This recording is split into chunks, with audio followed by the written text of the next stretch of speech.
The joke landed in the parking lot between us before either of us had time to decide what it meant. "If you hate this building so much," Henry said, tightening the hitch on his travel trailer in the rain, "you should just come with me." He was smiling when he said it, the kind of smile a man gives when he's not sure if he's flirting or just being kind. I had a duffel bag in one hand, October rain in my hair, 17 missed calls on a phone I had stopped answering an hour ago. "Okay," I said, like I'd been waiting.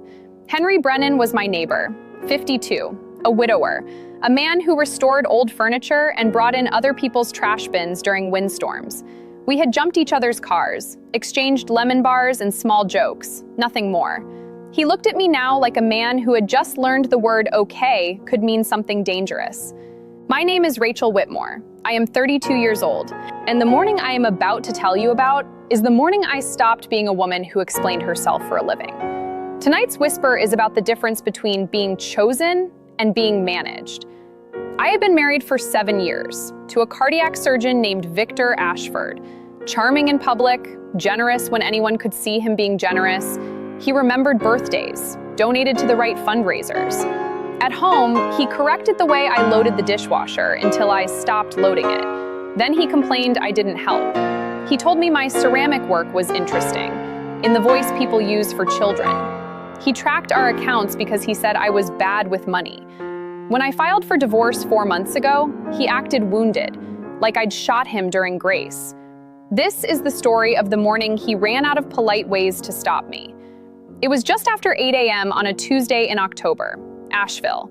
The light was that particular gray that smells like wet leaves. I had packed my duffel 3 days earlier and slept beside it. Last night, Victor had stood in our kitchen and said, very softly, that if I ever told anyone what our marriage had looked like from the inside, he would make sure no gallery in 3 states ever showed my work again. I had nodded. I had smiled. I had said I was tired and going to bed. This morning, I left. I made it as far as the lot behind our condo building before I heard the glass doors open behind me. Victor stood under the awning, phone in one hand. He did not yell. He did not run. He just watched. The way you watch a child who's about to walk into traffic, already calculating how to look concerned for the police report. That was when Henry came around the corner with his travel trailer. He took one look at my face, at my crooked sweater sleeve, at Victor under the awning, and he made his joke.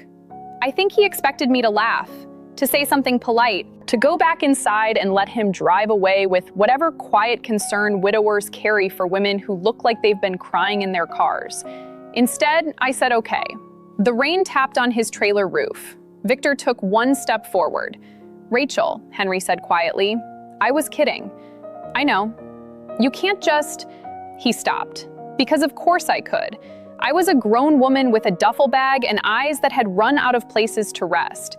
I mean, you can, but you might want to tell me why. My mouth trembled once before I controlled it. Because if I stay here another 10 minutes, I said, I'm going to let him explain why I'm overreacting. Victor called from the awning, not loud, just sharp enough to slice the air. "Rachel, don't make this embarrassing." Henry looked at him, then at me. Ex-husband? Almost. He opened the passenger door of his truck. "Put your bag in the back seat. You can change your mind at the stop sign." For the first time that morning, something like a real smile touched my face. Generous. I'm famous for my reasonable escape policies. I moved fast, tossed the duffel in, climbed up. Victor started across the lot. He reached Henry just as Henry opened his door. "Excuse me," Victor said, the voice of someone used to being obeyed. "This is a private matter." "Funny," Henry said. "She looks public enough to leave." Victor's face tightened. "You don't know what's going on." "No, but I know she said okay to a road trip with a man who owns 3 pairs of the same jeans. So I'm guessing her morning's been rough." I rolled down the window. My voice came out steadier than my hands. "Victor, if you follow us, I'll call my lawyer, and then your daughter." Victor went still. That was new. Henry climbed in. The old V8 rumbled under us. We pulled out of the lot. I did not look back. 3 blocks later, at the first stoplight, Henry said gently, "You can still get out." I reached into my coat, held up my phone. 17 missed calls. 1 text from Victor. "If you leave with him, I'll tell everyone what you did. I need to tell you something before you decide whether you still want me in your truck. Rachel, I'm thinking. That usually requires driving. He eased through the intersection. We didn't talk for 2 miles. Then I said it, the part I had not said to anyone except my lawyer. Victor didn't hit me. I should say that first. People always want the simple story. Bruises, police photos, something they can understand without feeling complicated. Henry waited. I made a series of sculptures last year, 12 sealed ceramic boxes. I called the show Quiet Rooms. Each piece was a small interior, a kitchen, a hallway, a dinner table, with one hollow figure inside, sealed shut. No way out without breaking the piece. They sound honest. A gallery in Greenville wanted to show them, was supposed to open next month. Victor found out. He told me if I displayed them, everyone would know they were about him. He said he'd sue the gallery. Sue me. Tell the community center where I teach to question my judgment. And the text? What you did? My jaw tightened. When Victor's mother was dying, she gave me a locket. Gold, vintage, family piece. He had stepped out for coffee. She put it in my hand and said, "For when you need to remember, you belong to yourself first." I felt my own voice catch. Eleanor was the kindest person Victor ever lied to. She saw him. She just didn't see him in time to save herself. She wanted to save me. Do you still have it? Yes. Then that's not stealing. In court, maybe not. In a whisper campaign, Victor doesn't need to win legally. He just needs to make me look unstable, greedy, bitter. He's good at that. Henry's phone buzzed. He glanced down, ignored it. Mine buzzed next. Victor again. I declined the call. A voicemail notification appeared anyway. Don't listen, Henry said. I have to know. I pressed play. Victor's voice filled the cab, smooth as polished stone. Rachel, you're being irrational. I've already spoken to Kate. She agrees this is concerning. And if Henry Brennan thinks involving himself in my marriage is wise, he should understand. I know things about him too. Henry's hands tightened on the wheel. Kate is my sister, I said. Henry sighed, rubbed a hand over his face. Then he told me, quietly, about his wife, Diane. Cancer. The last 6 months. The hospice papers he had signed because she could not hold the pen anymore. The way her sister had told people he gave up on her, wanted his life back. Did you? I asked, not accusing. Yes, I wanted her back. I wanted one morning where I didn't wake up already grieving, and I wanted it to be over. Because watching someone you love suffer is its own kind of dying. His throat caught on the last word. So if Victor dug around, maybe he found some version of that story. Maybe he thinks shame is contagious. I reached across the space between us and rested my hand on his forearm. Light. Careful. I'm sorry. He nodded once, because more than that might undo him. His phone buzzed again. Unknown number. Mr. Brennan, this is Victor Ashford. You are making a serious mistake. Rachel is not who you think she is. A second message. Ask her what happened to the last man who tried to help her. Henry did not show me right away. He told me 12 miles later, past a Christmas tree farm just before the Pisgah turnoff. And I read both messages once, twice, and I laughed, low and bitter. Of course. That's not my favorite answer. His name was Andrew Kimball, my first divorce attorney. Henry looked at me.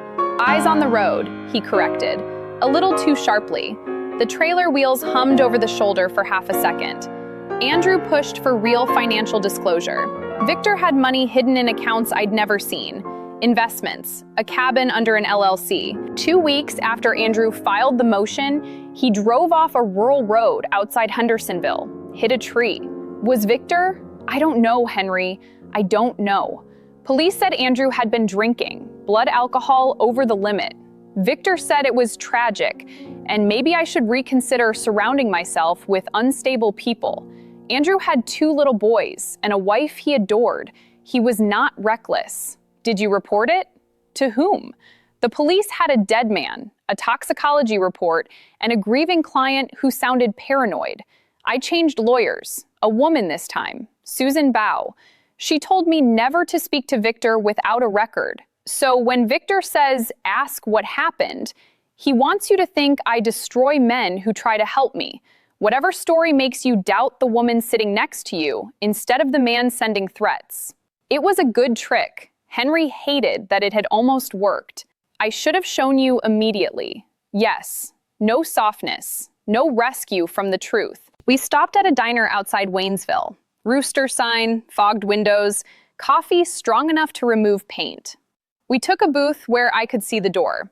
Henry noticed. So did I. Habit, I said. For 10 minutes, we pretended to be normal people. He told me his trailer was named Maggie, because every stubborn object deserves an old lady name. Maggie?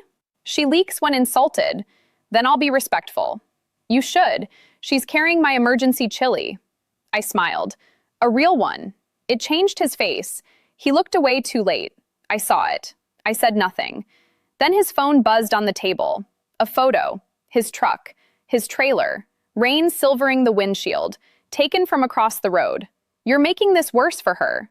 Henry stood so fast his knee hit the table. Coffee jumped. Outside, a dark SUV idled near the far curb. He took 3 steps toward it.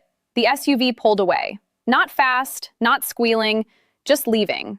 With the calm of someone making a point. By the time he got back inside, I had paid the bill. We have to go. Agreed.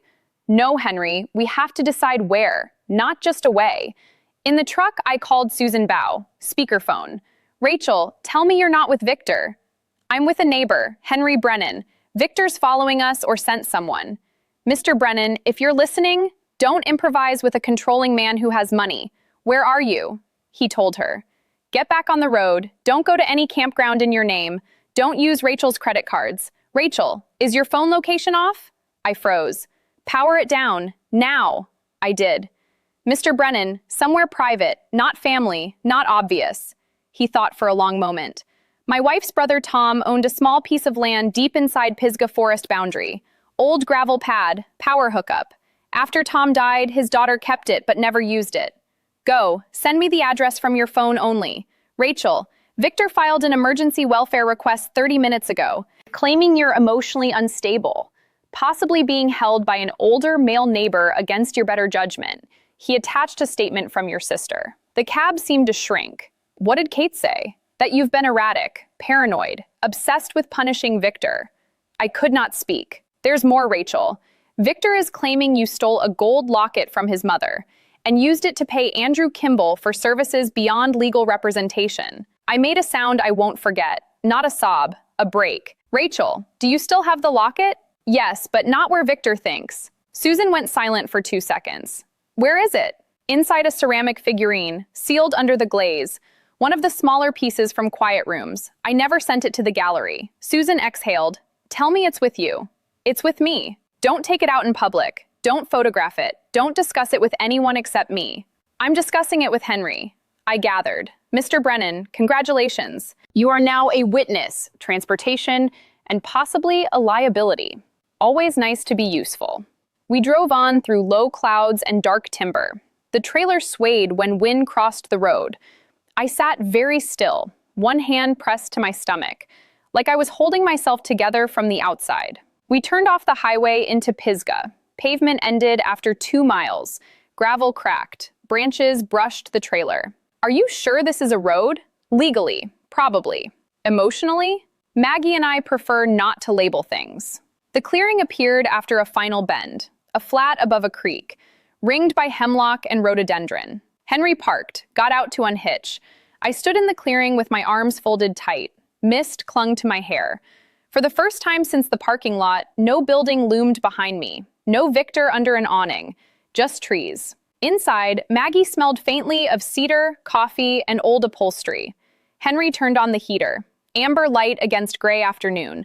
I stood just inside the door, taking it in. It's nicer than I expected. I'm choosing to take that as praise. My expectations were low. There's the Rachel I know. I reached for my duffel, removed a small ceramic piece, a sealed clay box about the size of my palm, off-white glaze, a tiny hairline crack along one edge. I set it on the table like evidence. I made this 3 years ago, before the divorce. I told Victor it was a sculpture for a private buyer. He never asked again. I picked up a small carving knife from his kitchen drawer, worked the crack until the glaze chipped. The clay split along the seam, a piece of velvet inside. I unwrapped it. The locket sat in my palm, gold, worn smooth at the edges, heavier than it looked. I opened it. Inside the right half, a tiny old photo of a younger Eleanor. Inside the left, a folded scrap of paper. I unfolded it, read silently, handed it to Henry. It read, in shaky handwriting, audio file, voice memos, June 3, my phone. Password 0612, Eleanor. Henry looked up. Did you ever find it? I found her old phone in her hospice belongings 2 months after she died. I tried the password. There was one voice memo. I never played it. I was afraid of what it might cost me to know. Henry's phone buzzed. We both flinched. Susan had sent a file, Kate's statement. I looked at it like it might burst into flame. Read it. Henry did. I watched his face. Halfway through, he stopped. You can read poison yourself if you want. I'm not spoon-feeding it to you. My mouth opened. Anger flashed, then collapsed into something worse. My own sister. I know. She used to crawl into my bed when our parents fought, put her cold feet on my legs. Rain tapped the roof. The creek rushed beyond the trees. Victor paid for her son Liam's rehab, twice. Kate called it a loan. Victor called it family helps family. Nothing is ever just help with him. Henry's phone buzzed again. Not Susan, Victor. You have until sundown to bring her back. Below it, a photo, our trailer, taken from the trees. For a moment, neither of us breathed. Then, something slammed against the outside wall. I cried out. Henry grabbed a cast iron skillet from the stove. Stay behind me. That is a skillet. It's a vintage skillet, Rachel. A voice called from outside, a woman's, shaking. Rachel, please. It's Kate. I went rigid. Henry eased the curtain aside. Kate stood in the rain, soaked through, arms wrapped around herself. Same chin as mine, none of my steadiness. He cracked the door with the chain still on. Step back, she did. How did you find me? I asked. Victor, he put a tracker in your duffel. He told me after you left. I turned toward the table, the ceramic shards, the locket, the note. Did you come to confirm his inventory? I came because he's on his way. 10 minutes, maybe less. Why now? She closed her eyes. Because last night Liam called me from his sober living. Victor visited him on Sunday, told him that if I didn't help bring you home, the rehab payment stopped. And Liam said, her voice broke. Liam said, Mom, he's not helping us. He's holding us. A 19-year-old, 4 months sober, saw it before I did. I stared at my sister. You came because Liam made you brave. She nodded, crying. I'm so sorry. I know. That's not enough. I know. An engine sounded on the gravel road. Not close yet. Henry called Susan. He's here. Police are already en route. Stay inside. Record everything. I stared at the locket. Then I stood straighter. I set the locket on the table, picked up my phone, powered it on, pressed record. Then I pulled out an old burner phone from my duffel. Eleanor's hospice phone, still in its case. I brought it. I always brought it. I just never opened it. My hands shook as I powered it on, tapped the passcode. 0612. Opened voice memos. One file. 47 seconds. Dated 3 days before Eleanor's death. Tires crunched into the clearing. A car door opened. Rachel, come outside. Victor's voice. No shouting. The voice of a man addressing a late dinner reservation. I pressed play. Eleanor's voice filled the trailer. Thin, steady. Rachel, if you're hearing this, it means I've already gone and you found the locket. Listen carefully. 3 days ago, Victor called me. He asked if I knew anyone on the state law board who handled drunk driving cases. He said it was for a colleague. A small breath.